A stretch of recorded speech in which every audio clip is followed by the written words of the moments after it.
Thank you, everyone, for joining our session today on empowering business innovation in Saskatchewan. My name is Kari Harvey. I'm the CEO of Innovation Saskatchewan. And for those who are not aware of what our organization is all about, we are basically an agency of a government here in Saskatchewan that works within the technology ecosystem to deliver various programs and initiatives to help build a strong tech sector in the province. I know that I speak for everyone on the panel here today that we're really excited to be here to basically let you in on the best kept secret in Canada when we share with you all the interesting and exciting things that are happening in our great province here. So for a lot of people, when you think about business in Saskatchewan, I think what comes to mind first is agriculture, mining, energy, and of course, those sectors are and will continue to be important drivers for our economic growth in the province. But what a lot of people don't realize is the importance of the tech sector in Saskatchewan. Earlier this month, a study on the labor market and economic impact of the sector was released, which showed that in 2018, the sector generated $4.7 billion or about 5.6% of GDP. So these are really impressive numbers and show the importance of technology and the technology ecosystem to the province. Over the last 4 years in particular, we've seen significant momentum and great excitement by all stakeholders in our ecosystem, from government to post-secondary institutes, to the companies that are working in the sector, to our investor community, and to illustrate the value that the government has placed on this industry. Last fall, the government released its plan for growth, which included a goal to triple the tech sector by 2030. So as you can see, there's a lot of importance placed on this sector and the growth of it in the province here. Today, we're going to talk a little bit about how this has come to be in this small province of ours. And joining me today from beautiful Saskatoon here is Jordan Dutchak. Do you want to give a wave, Jordan? Executive Director of Co.Labs, Saskatchewan's first technology incubator. Dr. Aaron Genest, who is president of SaskTech, the industry association that advocates on behalf of tech companies in the province. And Dr. Terry Peckham, who is the head of the Digital Integration Center of Excellence, or DICE, with Saskatchewan Polytechnic. So let's just dive right into things here. I have a series of questions that I'll pose to our panel, but we will leave some time at the end of the session for questions that anyone who has joined us may want to raise. So Terry, let's kick things off. With you. So we have this new DICE Center at Sask Poly, and can you talk a little bit about the role that this is going to play, that this infrastructure will play in helping small to large industry players who are generally in our traditional business sectors to innovate rapidly to their approaches in technology and in particular cyber security? Sure, happy to have a discussion a little bit about that. So first thing I want to kind of say is the DICE is actually proud to be one of the newly minted technology access centers in Canada. So there were a group of us that were accepted. So that's a federally funded organization which helps, I guess, provide resources to industry partners across the country, which is something that we've already been doing with a lot of our work. DICE is literally about data for the most part. Wide topic. We deal in data stewardship in some very specific ways. But our job for the most part is to take technologies that's been developed in universities in the high-tech sector and bring that to industry throughout the province and throughout Canada as well.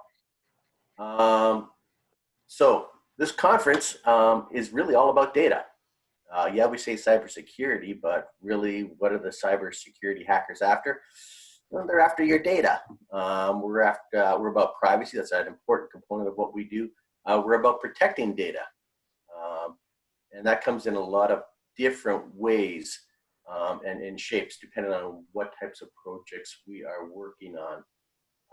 So DICE is involved in basically data, and we'll talk a little bit about that as we kind of work through this particular session. Okay, thanks, Terry. As I mentioned, Saskatchewan, we are a small, tight-knit community, tight-knit province. We have a couple of other players in the post-secondary space, being the university, particularly the University and of Regina and University of Saskatchewan. Can you talk a little bit how you work with those other partners in this space, to collaborate on various innovations and again, maybe speak specifically to cybersecurity innovations? Sure. So if you really take a look at Saskatchewan, and I'm going to play on the hat that we're commonly given, we tend to be thought of as an agricultural setting. Farms definitely come to mind real quick. Part of the prairie province, whether it's Saskatchewan, Manitoba, Alberta, we carry a bit of that agricultural history through a lot of the stuff that we do. And what I mean by that is there's the old-fashioned notion of your neighbor's barn burnt down, and what happens? Well, the whole town shows up to help build that barn again. And we actually see that type of mentality carrying over in to the high-tech sector that we see here in Saskatchewan, the same style of cooperation, collaboration, working together to solve problems. And so when it comes to projects, especially the larger ones that we deal with, they're generally more than one person can perform research on. They're complex problems, and they involve us reaching out to our partners, both at the University of Regina and the University of Saskatchewan, and collaborating with researchers from different areas. We see a fair amount of work being done in interdisciplinary nature of the work that we do. So whether we're working with engineering departments, whether we're working with veterinary departments, education, computer science, cybersecurity, we're collaborating with a lot of those different people on different types of research projects. One of the great examples is our work with Dr. Natalia Stakhanova. I just killed her last name, I'm sorry. Stakhanova. She's a Canada Research Chair for Security and Privacy. And her approach aligns very well with what we do at Saskatchewan Polytechnic in terms of it's a very applied style of research, and it fits very well with how we apply and work, not necessarily so much in the theoretical, but in the application of that theory in industry.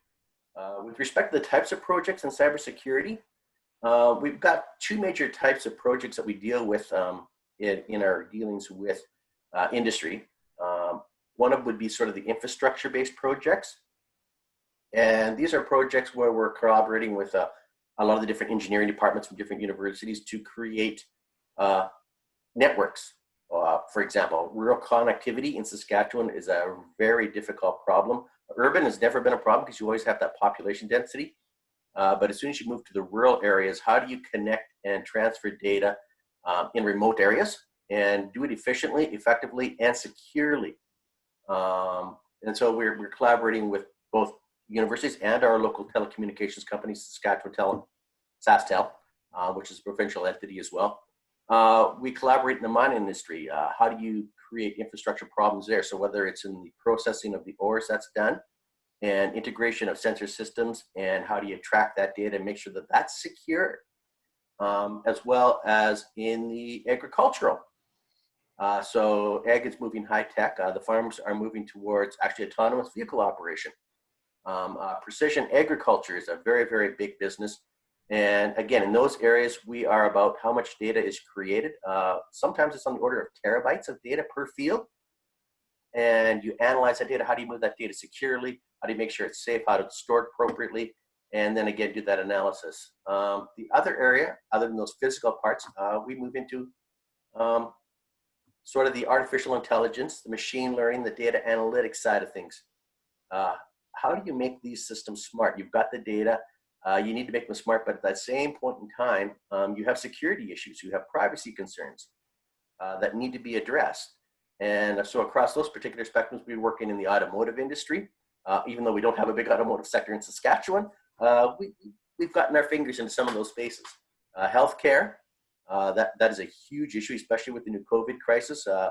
So we're involved with research on how would we look at encryption. So homomorphic encryption, distributed computing, how do you link those two particular pieces together to make sure that you've got the ability to actually mine and learn information from data, but at the same point in time, you can actually include some personally identifiable information because it's encrypted using homomorphic encryption. So we're interested in some of those particular aspects within the healthcare. And again, that comes back to COVID, as we were involved with some of that stuff. Again, mining, ag, and education are all other areas that are definitely of a high priority for us. Could I maybe chime in on that, Kari, quickly? Yes, Yeah. So one of the things I find fascinating about DICE, and we were, one of the supporters of the project as well with Co.Labs and what we do, we work with early stage tech companies. These are pure tech, so it's software, it's hardware, that's their core product. And of course, you have, a lot of large corporations that have the capacity and resources to develop new technologies, to take risks. What's fascinating about DICE, and the reason why I think it's actually more timely now than it ever was, is that I just got off a call this morning with my equivalents and peers across the country. And one of the conversations we're having is that, there's this conversation happening at the national level about how do we in our municipal environments support, brick and mortar companies and SMBs who are kind of in between those two areas. They don't have all of the resources and capital that these large multinationals may have to try and get into, these R&D environments, and they're not pure tech like the companies we serve. And so I think what's interesting about DICE is this is not a challenge unique to the prairies or to Saskatchewan. All across the country and perhaps the world, there are these SMBs and brick and mortars who right now more than ever are struggling to become digital and struggling to become, technology-enabled companies. What I think is our comparative advantage, though, with DICE is that, the DICE infrastructure was created months ago, and now is being able to take a lead role in helping these SMBs digitize their products and services and be able to kind of make that transition. So if anything, I think DICE is incredibly timely, and given the fact that it's national in reach and it's serving companies across the country, I think that presents a unique opportunity for a lot of SMBs to utilize the center. Yeah, I totally agree. Thanks for that. Jordan. I'm going to switch gears here and move over to Aaron here. So Aaron, as I mentioned, is the head of our an industry, I guess, group called SaskTech. But Aaron, you've also been involved, as a member of the tech community for a number of years. As an employee with one of our large anchor companies, tech companies in the province. Can you talk a little bit about what the industry looks like here in Saskatchewan, and from your perspective, and from the perspective of kind of someone who's been in the in the trenches, so to speak, how has it really grown in the last few years? Yeah, so I started with a startup 8 years ago out of my PhD, and the difference between 8 years ago and now is, the province is almost unrecognizable in terms of the change. You could pretty much name all of the primary tech actors in the province. And 8 years ago when I started, we didn't have any major companies in either. A few were in the process of being acquired by slightly larger conglomerates, but now we have quite a few playing very heavily in the province. I think the growth story is not just in terms of the number of companies, but also the revenue of those companies and also the number of people that they've employed.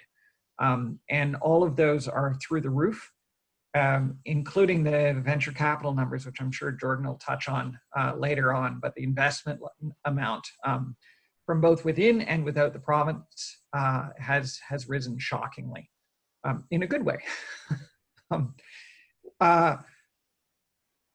About 3 years ago, our industry actually started paying attention to this and trying to understand exactly what was happening, largely at the request of the government of Saskatchewan.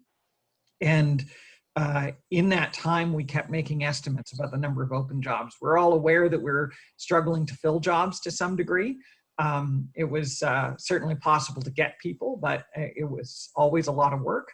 And we wanted to be able to help our post-secondary institutions figure out what the best kind of training was for getting the right kinds of employees. We wanted to try and understand, help the government understand how they could fund the post-secondary institutions and where those funds could be directed in the event that they had control over that.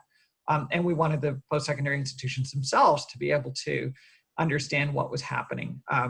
For instance, the computer science department at the University of Saskatchewan has been the fastest growing department in the province for the last 6 years, experiencing about 16% year-over-year growth in graduates, which is amazing if you think about it. It wasn't from a small baseline either.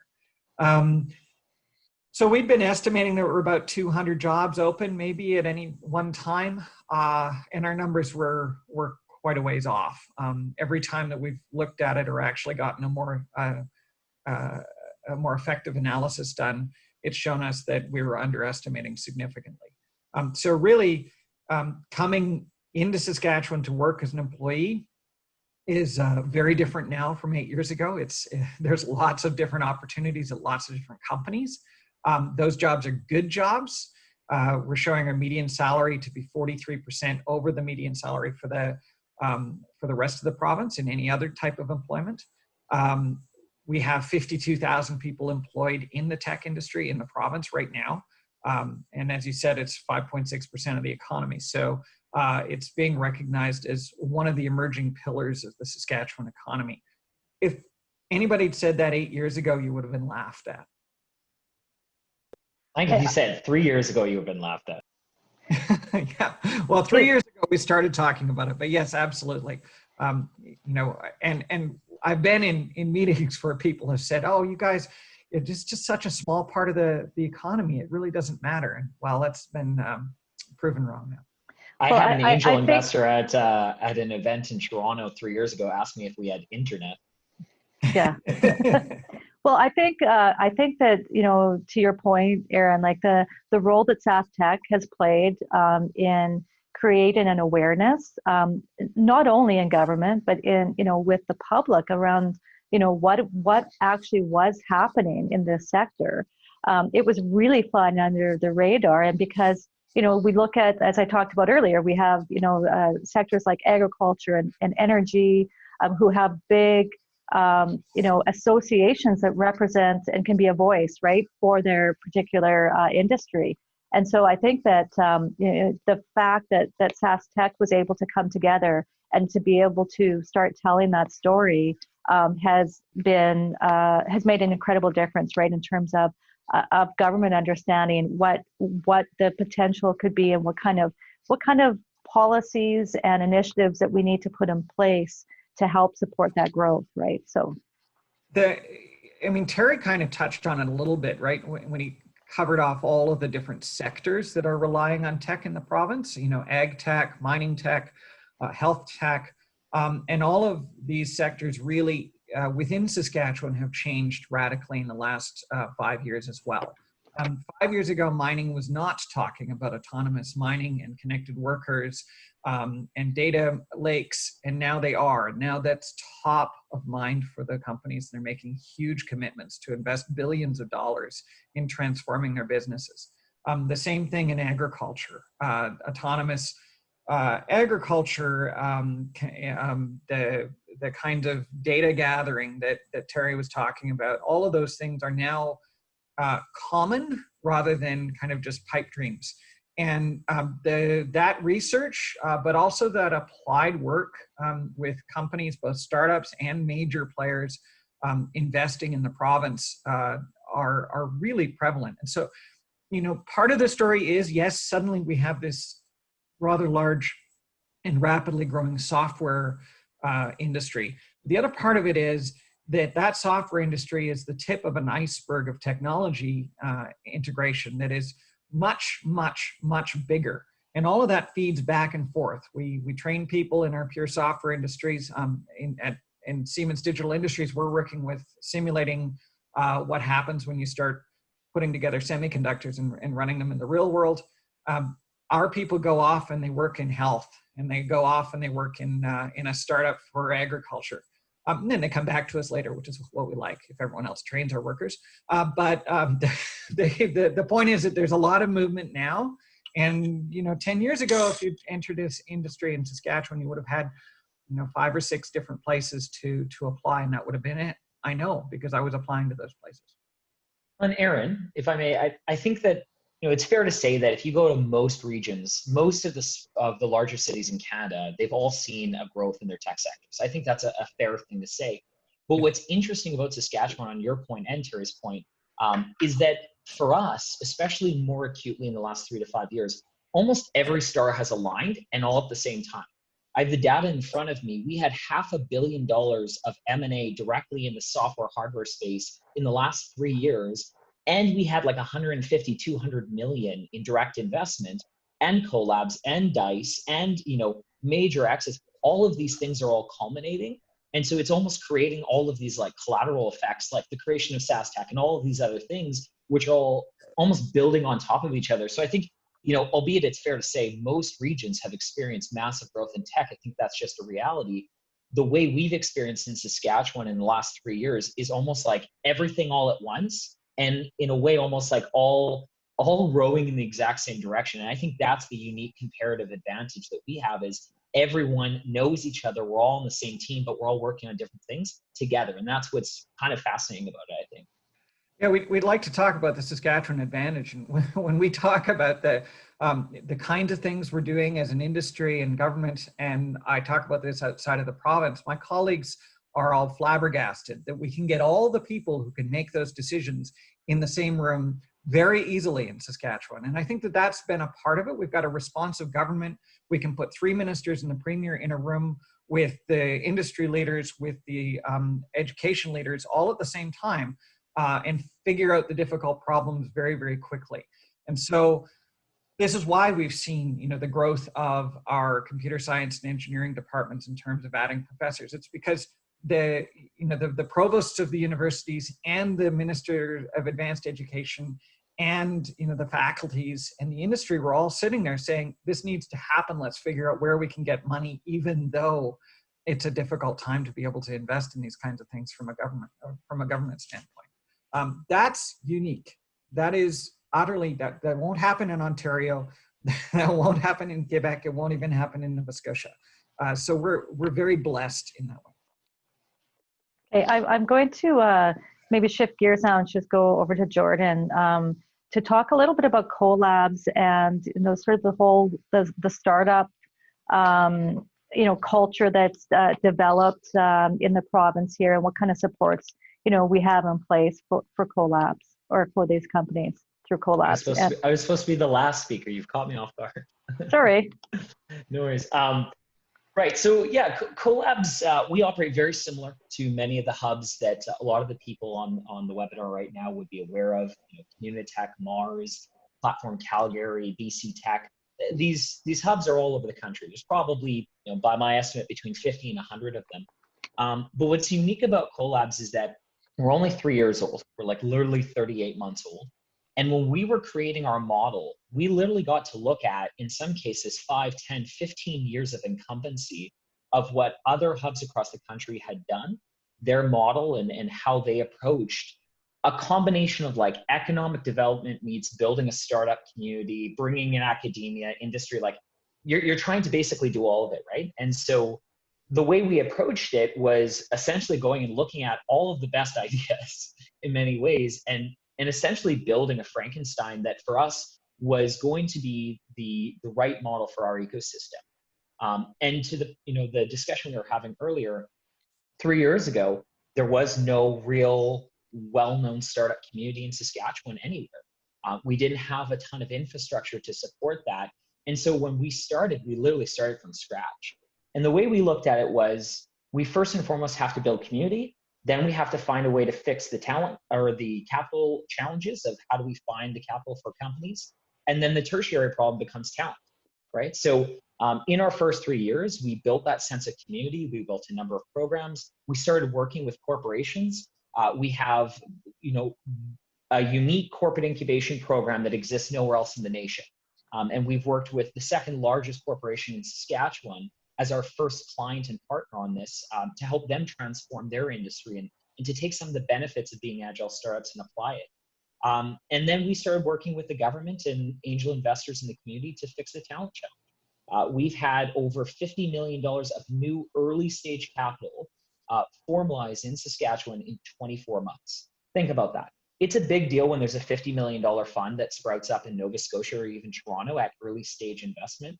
But when you do that in Saskatchewan amongst 5 different funds, all in 24 months, that's meant that not only do our companies have an ecosystem and they can support each other, they now have access to all of that capital, whereas years ago it didn't exist.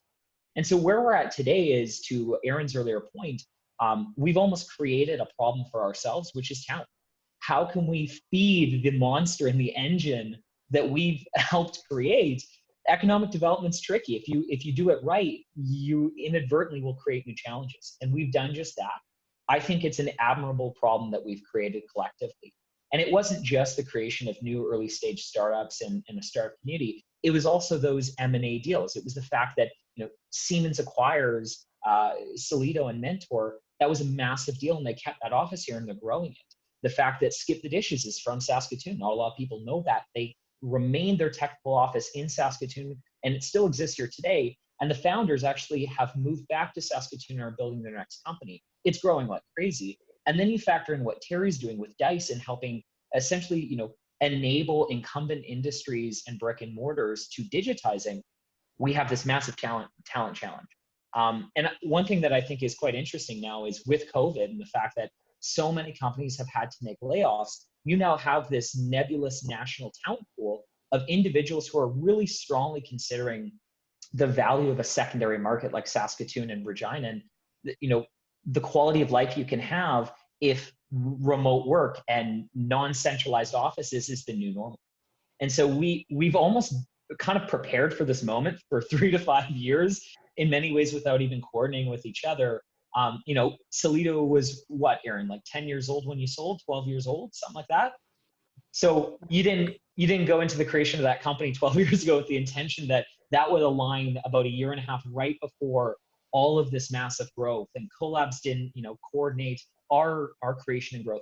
But where we are at today is that we have a lot of companies. Our companies are very resilient because they've had to do more with less. And so we have very positive unit economics. They work very hard and they have to get to market through sustainable means because that's how the environment around them has expected their growth to be. And as a result of the changes of COVID, it's presented a tremendous opportunity for us. Okay, thanks, Jordan. So I think maybe I'd like to share a little bit about, again, just building on what role government has played in helping to build this ecosystem. And I think to the point that we at Innovation Saskatchewan and quite frankly across with my colleagues in other ministries, we try to be as connected as possible to our stakeholders, and as a result, we've been able to really help develop that environment that's going to help with growth. And we've been doing this through a few different ways. We've done it through we are working with tax incentive programs. So for example, we have the most aggressive angel investment tax incentive program across Canada, which is a 45% non-refundable tax credit. We have what's called the Saskatchewan Commercialization Innovation Incentive, which is basically a reduction in corporate income tax for a period of time for commercializing IP here in the province. But we're also doing it through looking at government. I like to call it government as a receptor to helping to build our ecosystem here. And so we've initiated a few different programs around introducing startups through a matching program called Made in Saskatchewan Technology, where we will match startups with program areas in government that may be able to work with them to apply their technology in their program areas. And then we're also doing innovation challenge programs where we tap into the creativity of our our innovation ecosystem to find ways to solve government challenges that we face. So, for example, the very first innovation challenge that we did related to how technology can help alleviate some of the challenges that we face in rural Saskatchewan around rural safety and rural property security. So, and we've seen these, I think, as being a very effective way. Again, connecting. There's sort of I would say a spin-off benefit in that we are introducing government to innovation, but it's also a way for our startups to be able to learn how to do business, and almost like a step forward into how you can access procurement with government as well. So we're trying to take a number of different avenues to help support the ecosystem. I'm just looking at the time here, and we have about 15 minutes, and I want to make sure that we have some time here for questions. And so I'm just looking here. It looks like we do have one question. Okay, do you have suggestions to formulate awareness user programs in preparation for new cyber norms? Terry. This is actually it's a good question, and actually it's one of the ones that we've actually tackled. And this one's been tackled in conjunction with the Ministry of Education, with SaskTech, and some of the businesses within Saskatchewan University as well. And that involved actually taking a look at, I guess, taking a look at where this problem begins and where our future is. And so we've actually integrated programs and started working with the K-12 system, and in particular, the grades 4 through 6, kind of that 9, 10, 11, 12-year-old stage. And we're looking at integrating programs within those particular sets of curriculum with respect to, it's not programming, it's not computer-based, but it is that sort of that thought or that reasoning process that you would follow, that problem solving, to try to, number one, teach children about some of these things that they're going to be encountering, and number two, because we're having such a shortage and we see a shortage, how can we spur on young individuals, and in particular women who are an underrepresented section of the industry, how can we spur them on to moving into a computer or a tech style business? And so it's been one of our areas is looking at, well, it starts with the children.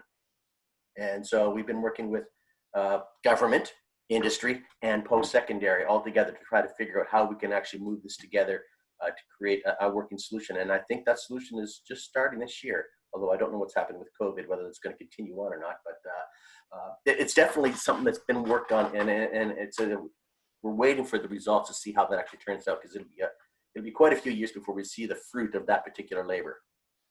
It's worth noting that this is actually one example of quite a few underway in different ways within our education system. We have everything from robotics and coding offered in the practical and applied arts curriculum for grades 7 to 9, to the Saskatoon Industry Education Council and Innovation Saskatchewan funding robotics kits for teachers for the entire province from K to 8. There's revamped computer science curriculum, but also in domains outside of kind of robotics and computer science.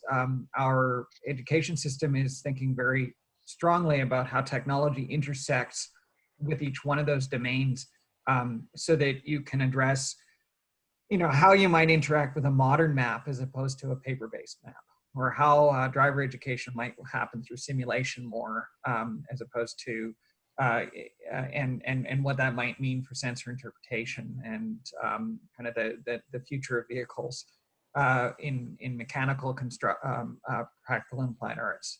So there is a lot of dynamicism. Jeepers, that's a tough word to get out. In our dynamicism. Yeah. the education system right now, being driven from a lot of different actors. And I think that's what's really strong about it. So it's great to have what's happening at Sask Poly, because I know that's intersecting with stuff that's happening at the Ministry of Education, at Saskatchewan Teachers Federation, at the individual school level, and at Saskatoon Industry Education Council and other actors. Okay, thanks, Aaron. Thanks, Terry. Any other questions?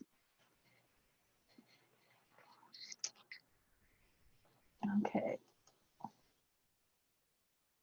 All right, there's certainly a lot of business that will alter their offerings for the purpose of continuity. Do you think that the emergence of these initiatives will shift how business is conducted long-term, or practices that will fall once things pass?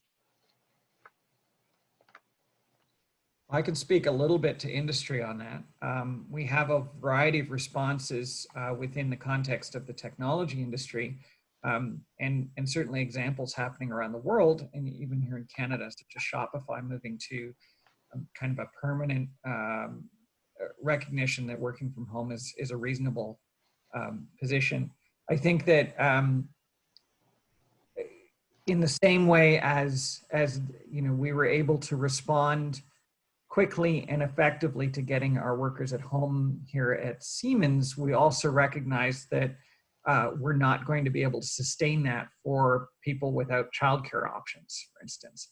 And so it has introduced its own challenges that are not being resolved quickly or easily either. And so in the end, I suppose it depends how long this goes on and what the response of various governments are and individual workplaces. But in those businesses that have been able to respond by moving more to online and have had the benefits of that, I'm sure they're going to try and retain that as much as possible, while also recognizing that they need to manage the drawbacks of it.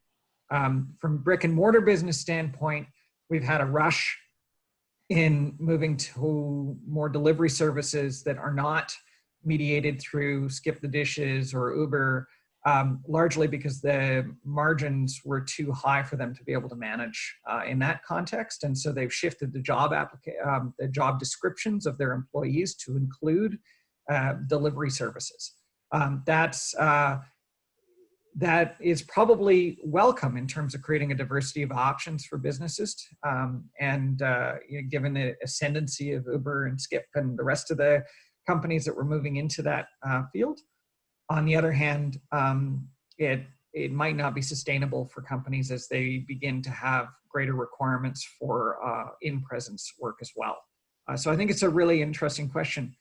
One of the places that would be really fascinating to watch, in my opinion, is one of our local startups called 7 Shifts, which has been doing staff scheduling at restaurants for quite some time and been very, very successful. They took an initial pretty heavy hit, as you can imagine, as restaurants all had to close down. I know that they've been doing a lot of work on pivoting and trying to make things work better for them. A lot of corporate planning on that. The long-term path forward for restaurants between delivered prepared meals, and including, and in Saskatchewan this is unheard of, including wine and beer, is going to be fascinating to watch, and it's going to be a sea change in the industry, regardless of whether we go back to normal in 2 months or 12 months, because we've discovered a lot about demand that we had not ever understood before. I can maybe speak to that as well, Kari. So I think I agree with all of Aaron's points. Outside of the whole, quality of work and the actual process of how people fulfill their jobs, as it pertains to actual businesses and their services and their products, I was on a call this morning with a gentleman in Ottawa who had spoken about they're seeing a lot of M&A happening and a lot of consolidation happening in large enterprises. And I think that will be a theme going forward, is enterprises battening down the hatches and vertically integrating. As it pertains to the main street, as it were, and that's a word I'm hearing on every single call with the federal government, is how do we support and save Main Street? I think there's 2 schools of thought. One is these kind of reactionary changes and changes in the delivery of services and products, but the changes to those products themselves will in effect have these long-term consequences. That's one school of thought. The other school of thought is people are going to be dying to be able to consume those products and access those services the way they used to. There's going to be a massive flood in the market after there's a vaccine, those kinds of things. I think both are accurate. The answer is that they're both correct. But the former being these new ways of doing business and delivering products and services, that is something that would have taken years to slowly make its way in the market. And I think that is now going to be 50% of the equation. And so, Main Street won't go away, but this new emergence of digital products and services that used to only be delivered in person in Main Street is now something that I think there's a massive consumer desire for. And, like most things, there's going to be people who want to access that. It's just been brought forward years from the future to basically today.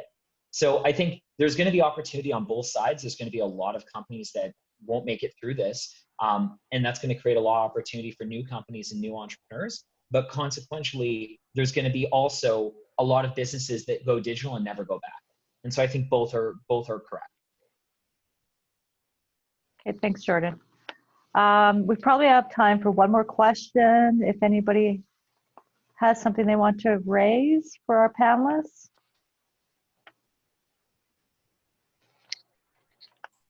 There is one question there. I think it says, I think we also have to do some research on user behaviors and how we can build a robust awareness program for end users due to this new normal. End user is become the first line of defense against cyber attacks. We're working on that right now as you speak. That's sort of where I'm going with some of the homomorphic encryption and being able to include some personally identifiable information. You can sanitize the information and the data, which works great. That makes everything anonymous, but you lose something. And sometimes you're losing some important pieces of information in that particular equation.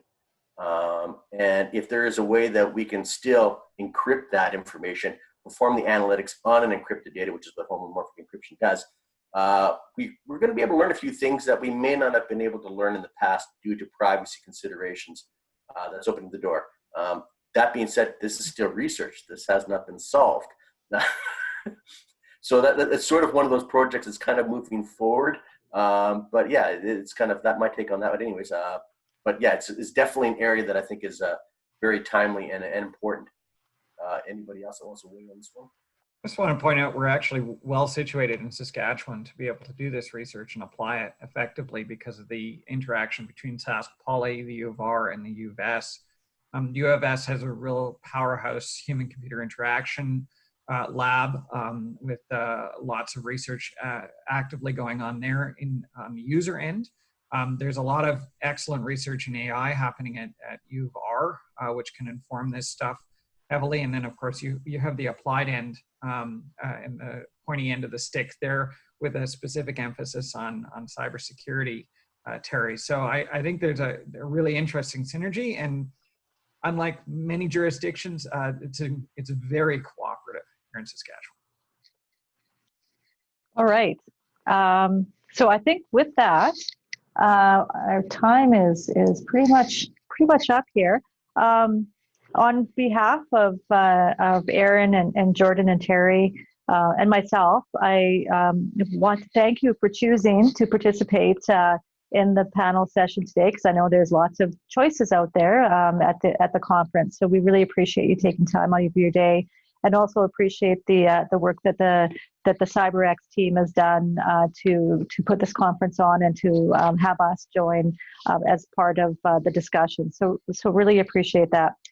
So we hope that we've shed a little bit of light on all the fantastic and exciting things that are happening in Saskatchewan and in our technology sector, and perhaps have even piqued some of your interest in coming here to check things out, or to explore some further collaborations with any of us here that are on the panel. So I think with that, I will close the session out. And again, thanks everyone for joining us.